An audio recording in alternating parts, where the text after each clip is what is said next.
بسم اللہ الرحمن الرحیم۔ ایک صاحب نے پوچھا ہے کہ اذان ہوتے وقت کتے کے رونے کی کیا وجہ ہے؟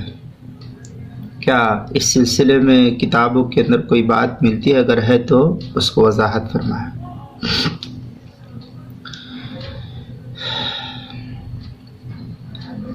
سنن النسائی کے اندر اس طریقے سے ہے کہ اذان سن کر شیطان بھاگتا ہے، اذان سن کر شیطان بھاگتا ہے۔ اس روایت کو سنن النسائی کے اندر نقل کیا ہے، پہلی جلد صفحہ نمبر 78 پر کتاب الاذان۔ مسلم کے اندر بھی یہ روایت ہے، جلد نمبر 1 صفحہ نمبر 167 پر، حضرت ابو ہریرہ رضی اللہ تعالیٰ عنہ سے قال اذا نودی للصلاۃ، اس حدیث کے تحت آگے لمبی حدیث ہے، کتاب الصلاۃ باب فضل الاذان و حرب الشیطان کے تحت۔ اب آگے لکھتے ہیں فقہا اس سلسلے میں کہ بعض دفعہ بعض جانوروں کو نظر بھی آتا ہے، یعنی جب شیطان بھاگتا ہے تو بعض دفعہ یہ بھاگتا ہوا جانوروں کو نظر بھی آتا ہے، تو وہ اس سے گھبرا کر روتے اور آواز کرتے ہیں۔ اگر یہ گمان ہو کہ انہیں مارنے سے وہ خاموش ہو جائیں گے، یعنی کتے کو مارنے سے یہ خاموش ہو جائیں گے، تو فقہا کہتے ہیں ان کو ہلکی ضرب سے مارنا چاہیے، اور اگر نہیں تو پھر مارنا جائز نہیں ہوگا۔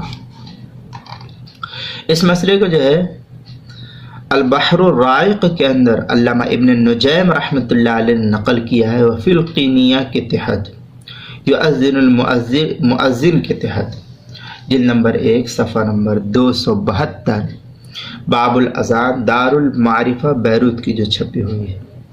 اسی طریقے سے تھوڑے سے عبارت کے الٹ پھیر کے ساتھ مفتی محمود صاحب رحمۃ اللہ علیہ نے بھی اس کو نقل کیا، فتاوی محمودیہ کی 5ویں جلد صفحہ نمبر 442 اور 443 پر، جو جامعہ فاروق کراچی کی چھپی ہوئی ہے۔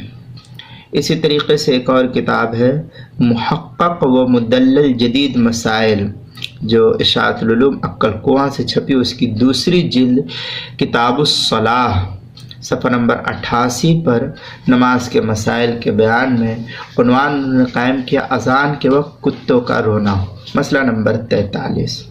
لہذا یہ مسئلہ صاف ہوا کہ اذان سن کر کتے کا رونا یہ کوئی بلا اور مصیبت کی وجہ سے نہیں ہوتا ہے، بلکہ شیطان بھاگتا ہے، اسی بھاگ کو دیکھتے ہوئے بعض جانور کو نظر آتے ہیں تو وہ گھبرا کر کے اس سے روتے ہیں۔